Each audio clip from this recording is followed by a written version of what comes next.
big news. We have a couple of topics. First off, Carmelo Anthony is currently in the middle of his comeback player of the year season. He's currently averaging 16.6 points, 5 rebounds, and around 2 assists. Angel, have you watched any of the Blazers games? And if so, what are your thoughts on Carmelo's kind of actual resurgence? I haven't actually gotten to watch a game. I haven't really gotten time to watch an actual NBA game. I've been wanting to. I'll pull it up, I'll start it, but then I end up getting caught up doing some other stuff. But I try to keep up with scores, stat lines, overall standings of throughout the whole season and what's kind of going on and whatever, right?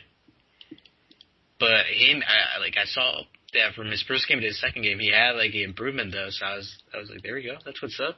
That's good. So I'm happy to see that because that gives some hope to Carmelo. He's still here. He's still good. You guys let go of me. I'm here. He's still looking really good, surprisingly good. Something I've noticed is he's helped them a lot. That's what's up. They've actually been winning games recently.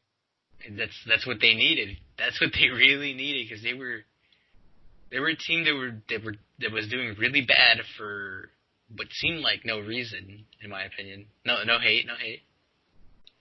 But at least I felt that way. I was like, I don't know. I don't think you guys should be doing this bad.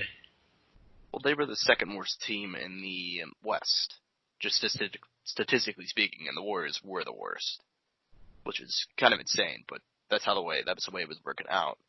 Now, I think they've won maybe 1 or 2 in a row, and I know, just personally speaking, I watched their wins. Actually, I've been watching highlights. I watched highlights of all the games, and I watched their wins. It seems like Carmelo's improved their spacing a lot. He's actually helping the team, and he's trying on defense. That's what they need. And at the end of the day, any team could use good defense because not everybody's gonna hustle their ass off. Not everybody's could be coming back and forth on both ends of the floor. And I think he's aware of his. I imagine he's probably aware of his age and all that now. So he has to do those tinier, more role players things, but still being the talent he is, still capable of creating offense, yeah. But yeah, so good for Melo. I'm happy to see him actually back in the league. I mean, he sucked for OKC, but I'm glad to see he's on other teams. He sucked for OKC. In a way, he was a scapegoat, but on the other hand, he looked bad for us.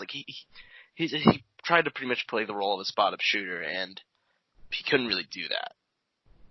He just missed most of his shots, and especially on defense, he was horrific. I remember in the playoff game against the Jazz, we actually benched him in the second half in Game 5, where he came back down from 30 points, and a lot of that was because Melo was on the bench. Dang, that's pretty bad. It's a Jazz OKC's nightmare that season. Yeah, that one was horrific. But I remember saying that it was going to be a lot closer to the series than people thought, because I'm like, I've watched this team, man. We have no Roberson. By the way, Andre Roberson might be dead for all I know. That guy just straight up grabbed the bag and then dipped after his injury, so I don't know, man.